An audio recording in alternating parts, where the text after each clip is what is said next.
팩트체크 코너로 이어가 보도록 하겠습니다. 오늘은 바이오 쪽 함께 살펴볼 텐데요. 오늘은 이데일리 바이오 플랫폼 센터의 김진수 기자 모시고 이야기 나눠보도록 하겠습니다. 안녕하십니까? 안녕하세요. 네, 최근에 알테오젠이 또 특허 분쟁 이슈가 있었습니다. 이 루머라고 해야 될까요? 이 이슈가 나오면서 주가가 급등락이 좀 강하게 나오고 있는 상황인데 일단 이 이슈가 어떠한 이슈인지 지금 상황은 어떠한 상황인지 먼저 짚고 가도록 하겠습니다. 네, 말씀해 주신 대로 최근에 가장 큰 이슈, 바이오 쪽 이슈라고 하면 이 알테오젠의 이 루머 관련된 내용일 텐데요.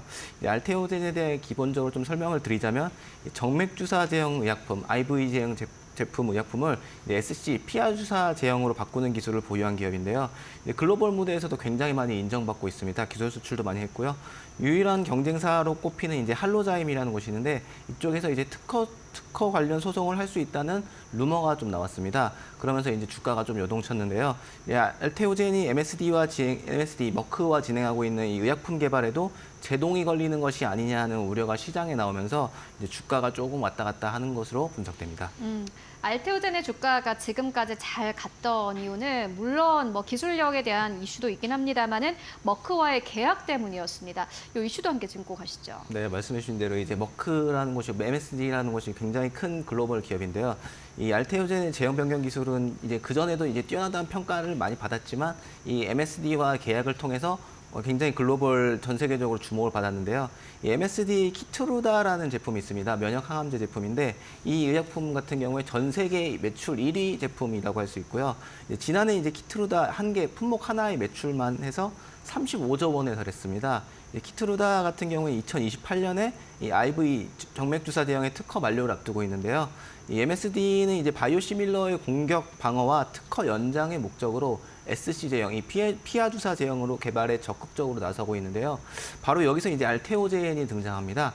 키트루다 이 SC 제형 개발에 사용되고 있는 기술이 알테오젠의 이 제형 변경 기술인데요.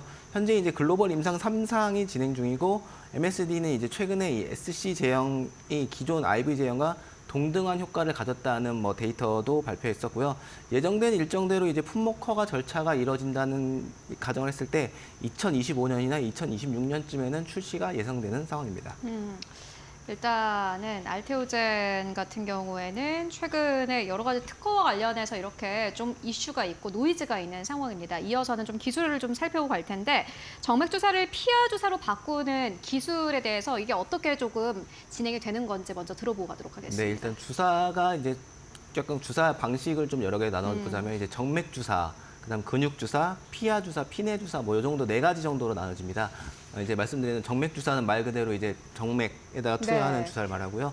이 근육 주사 같은 경우도 주로 엉덩이도 맞는데 이 근육 쪽에 맞는 주사를 말하고 이 피내 주사 같은 경우는 진피층 밑에 이제 주사를 깊게 꽂아서 하는 걸 말하고요. 피하 주사 같은 경우는 이제 얇은 피부, 가까운 피부 쪽에서 이제 피하 주사를 투여해서 하는 방식인데요.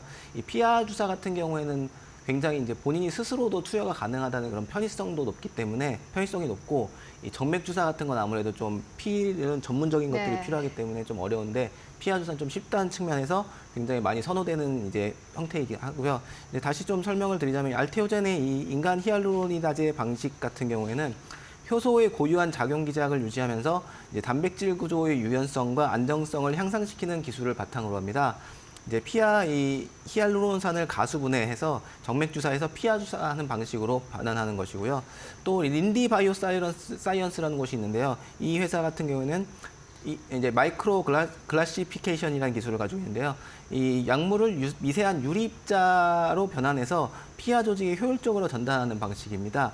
즉 이제 약물 자체를 미세한 입자로 바꿔서 피하 주사로 전달할 수 있도록 하는 방식인데요.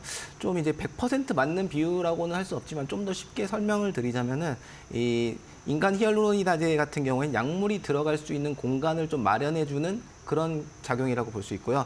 이 마이크로 글라시피케이션 같은 경우에 약물 자체를 좀 잘게 쪼개서 피부에 잘 흡수되도록 하는 그런 방식이라고도 설명드릴 수 있습니다. 그러니까 알테오젠이 현재 채택하고 있는 방식입니다. 인간 히알루로니다제 방식 같은 경우에는 말씀해 주셨던 것처럼 약물이 들어가게끔 그 자리를 만들어준다. 네. 이렇게 보면 될 것 같고 그리고 린디 바이오 사이언스가 가지고 있는 기술은 마이크로 클래시피케이션 이름에서도 이미 알 것 같습니다. 네. 약물을 작게 만들어주는 그렇죠, 마이크로. 그러한 기술이다. 라고 좀 해석을 해볼 수 있을 것 같습니다. 좀 어려운 것 같아요. 네. 워낙 제약바이오 쪽이 전문적인 지식이 필요하다 보니 일단 저희가 개념 정리를 이렇게 하고 왔고요. 그렇다면 특허 분쟁이라는 게 어떠한 부분에서 생기는 겁니까? 네, 이제 말씀해 주신 대로 특허 이제 소송이 가는 우려가 나오는 부분이 어떤 부분이냐면 이 알테오젠의 하이브로자임 플랫폼이라는 것이 있고요. 할로자임에도 인핸즈 플랫폼이라는 것이 있어서 이 두 개를 좀 뜯어봐야 되는데요. 둘 모두 이제 정맥 주사를 피하 주사 제형으로 바꾼다는 점에서는 동일합니다. 그리고 이제 알테오젠은 할로자임보다 후발 주사라는 점이 좀 포인트이기도 하고요. 이제 할로자임이 가장 먼저 이 인간 히알루로니다제 pH20이라는 효소를 활용해서 플랫폼 기술을 확보했고요. 알테오젠은 이 pH20을 변형한 ALT-B4로 물질 특허를 획득했습니다. 이 pH20 같은 경우에는 정자의 머리 부분에 존재하는 단백질인데요. 이 피하 지역의 당사슬을 잘게 부술 수 있어가지고 이제 정맥 주사로 개발된 약물을 피하 주사로 전환할 수 있다는 특징이 있고요.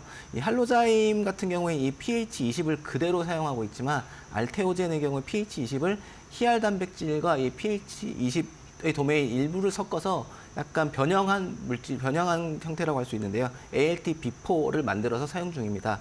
이 할로자임 측에서 이제 pH20 관련된 부분을 문제 삼을 수 있는 것 아니냐라는 이런 이제 우려들이 나오고 있는 건데요. 알테오젠은 이미 ALT-B4에 대해서 여러 가지 특허를 획득한 상황입니다. 따라서 이제 특허 분쟁까지 가는 일은 없지 않을까라고 이렇게 좀 조심스럽게 예측해 볼 수 있을 것 같습니다. 특허 분쟁까지 갈 가능성은 적지 않을까 하는 전망이 나오고 있습니다. 다만 문제는 머크가 또 할로자임에 특허 무효 심판을 청구를 했는데 이 내용은 어떠한 내용입니까? 네, 말씀해 주신 대로 이제 지금 알테오젠과 할로자임 간의 소송은 아니지만 머크가 이제 할로자임에 소송을 제기한 건데요.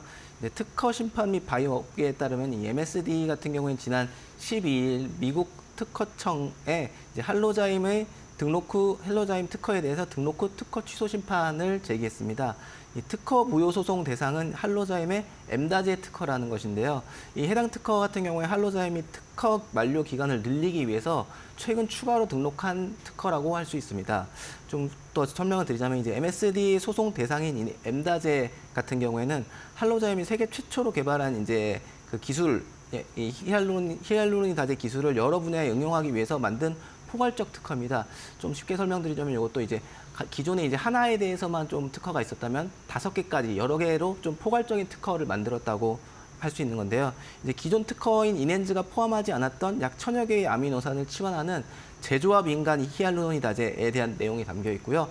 이제 인핸즈는 미국 특허가 2027년에 만료되고 유럽에서 2029년에 만료되는데요. 이 엠다제 특허를 통해서 이제 할로자임 같은 경우 아미노산을 치환하는 방식을 통해서 미국 특허 기간을 2034년까지, 그리고 미국 외 국가는 2032년까지 늘렸습니다. 특허를 늘리기 위한 전략 중에 하나였다고 보이는데요. MSD 같은 경우는 이제 이 특허에 대해서 적용 대상이 굉장히 광범위하고 연구자들 입장에서 똑같이 재현할 수 있는 만큼의 근거가 부족하다며 특허 무효 소송을 제기하고 나선 것입니다.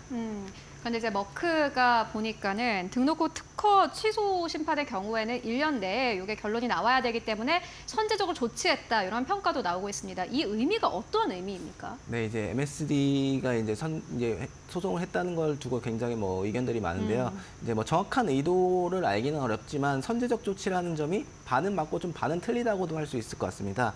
선제적인 조치 자체는 맞지만 특허 분쟁에 대한 선제적인 알테오젠과의 특허 분쟁에 대한 선제적인 조치라기보다 이제 향후 제품 개발 및 판매하는 데 있어서 걸림돌을 먼저 제거한다는 느낌이기 때문인데요. 이제 구체적으로 살펴보면 이제 할로자임의 인핸즈 기술 같은 경우 아까 말씀드린 대로 pH20, 그 야생형 즉 자연에 존재하는 생물종 그 자체를 가져와서 이제 히알루로니다제 권리만 보호받게 되는 특허이고요. 이번 소송의 대상인 이제 할로자임의 엠다제 같은 경우에는 이 pH20의 변이체 등에 대한 관련된 특허이기 때문에 좀 문제가 되고 있는 것입니다. MSD의 이의 제기는 이 엠다제 특허가 알테오젠의 특허 범위를 침해한다는 주장인데요. 할로자임의 이 야생형 히알루로니다제에 대해서만 할로자임 같은 경우에 이 야생형에 대해서만 특허를 좀 주장해야 되는데 변이체에 대한 권리까지 주장하면서 알테오젠의 권리를 오히려 침해하고 있다는 의미입니다. 실제로 이제 이 히알루로니다제 변이체에 대한 물질과 제조 방법 특허는 알테오젠이 소유 중이므로 이제 할로자임이 이 제조 방법에 대해서 알테오젠의 권리를 침해했다라고도 볼 수 있습니다. 이에 이제 MSD 입장에서는 키트로다 SC 제형 개발 및 판매를 위해서 본격적인 움직임을 나선 것이 아니냐 이런 식으로도 해석이 가능할 것 같습니다.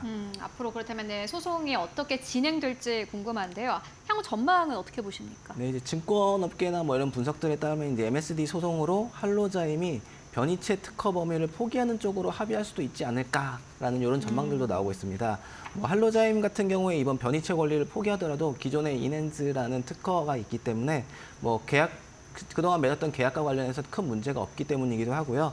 또 이제 할로자임이 특허 무효 심판에서 승소했다는 가정을 했을 때는 알테오젠이 변이체에 대한 권리를 확보하고 있기 때문에 이 부분도 이미 이제 키트로다 SC 제품을 개발하는 데는 큰 문제가 되지 않아서 딱히 뭐 알테오젠의 가치가 뭐 하락하거나 그러지는 않고 가치가 계속 이어질 것으로 전망되고 있습니다. 네, 알테오젠 노이즈는 있습니다만은 향후 앞으로 가치가 계속해서 유지될 전망이다라는 이야기 듣고 왔고요.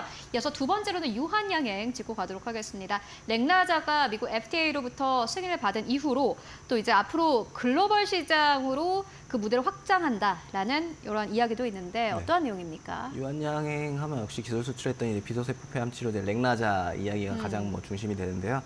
미국에 이어서 이제 유럽, 중국, 일본으로 글로벌 무대를 점차 확장할 예정이어서 굉장히 기대가 큽니다. 그다음에 유럽과 중국 시장이 이제 합쳐서 미국 시장을 능가할 것이라는 전망들이 나오면서 이제 렉나자가 글로벌 블록버스터 의약품으로 성장하는데 큰 역할을 할 수 있을 것으로 기대됩니다. 네, 그렇다면 이제 유럽에서는 언제 승인이 될지 그리고 중국과 일본 쪽은 또 어떨지 궁금하거든요. 네, 이 업계에 따르면 이제 의약품청 산하 이제 약물 사용 자문위원회가 있는데요. 최근 진행된 이제 회의에서 성인의 이제 비소세포 폐암 치료 환자 대상으로 해서 렉나자와 얀센의 리브리반트 병용요법, 미국과 같은 방식인데요. 미국 허가받은 것과 이것을 이제 1차 치료제로 승인하도록 권고를 했습니다. 이 유럽 집행위원회의 최종 허가 여부는 권고 이후 이제 2~3개월 내내 결정될 것으로 보여지는데요. 이 약물 사용 자문위원회 승인 권고 같은 경우에 집행위원회 승인에 결정적인 영향을 주기 때문에 허가 가능성이 굉장히 높은 것으로 보여지고요. 또 올해 4월에는 이제 중국과 일본에서도 렉나자 품목 허가 신청이 이뤄진 상태로 검토가 이뤄지고 있는 만큼 내년쯤에는 좀 품목 허가가 이뤄지지 않을까 이런 식으로 전망되고 있습니다. 그렇다면 이제 중국과 일본 쪽에서 앞으로 어느 정도 숫자가 나올지도 궁금한데 매출이라든지 이런 부분들 어떻게 보고 계십니까? 네, 이제 유럽 메리츠증권 분석에 따르면 이제 렉나자 미국 시장 매출 같은 경우에 2025년에 약 4,300억 원, 2026년에 약 1조 1,500억 원 정도로 예상되고 있는데요. 같은 기간 이제 미국 외 지역인 유럽, 중국, 일본에서의 렉나자 예상 매출이 약 4,100억 원, 그다음에 약 1조 800억 원을 기록할 것으로 추정됩니다. 특히 이제 아까 앞서 말씀드렸던 것처럼 2027년에는 유럽과 중국, 일본의 매출이 약 2조 원을 돌파하면서 미국 매출 1조 8천억 원을 앞지를 수도 있을 것이라는 전망들이 나오고 있습니다. 그래서 이제 유럽과 중국, 일본에서 품목 허가가 더욱 중요하게 여겨지는 이유라고 할 수 있습니다. 품목 허가를 하게 돼서 미국뿐만이 아니라 유럽 쪽 그리고 아시아 시장으로 확대가 좀 기대가 되고 있는 상황입니다. 그렇다면 전체 글로벌 시장에서 유한양행 확보할 수 있는 매출은 어느 정도라고 보시고 계십니까? 네, 이제 유한양행 같은 경우 얀센의 기술 수출을 했기 때문에 마일스톤이나 로열티를 받게 되는데요. 이제 가장 먼저 이제 유럽과 중국, 일본에서 허가가 나면 추가로 1,700억 원 가량의 마일스톤을 확보할 수 있고요. 이제 판매 로열티 같은 경우는 판매되는 만큼 받는 거기 때문에 이 마일스톤과 별개라고 할 수 있는데요. 이제 이 중 이제 보통 이제 일반적으로 로열티 받는 것이 10%, 15% 정도로 있기 때문에 중간값이 한 13% 정도로 계산했을 때 이제 유한양행이 확보할 수 있는 금액이 내년에는 1,100억 원. 그다음에 2026년에는 2,900억 원, 2027년엔 5천억 원 이상이 되는데요. 아직까지 이제 전망치이긴 하지만 약 5년 뒤인 2030년 정도에는 유한양행이 확보할 수 있는 판매 로열티가 8천억 원에 육박할 것이라는 전망들이 나오고 있습니다. 향후 로열티만 했을 때 1조 원 가까이 받게 되는 셈인데요. 그래서 이제 유한양행의 지속 성장이 기대되지 않나 이런 식으로 전망됩니다. 네, 알겠습니다. 유한양행까지 함께 짚고 왔습니다. 지금까지 김진수 기자와 함께 이야기 나눠봤습니다. 말씀 고맙습니다. 감사합니다.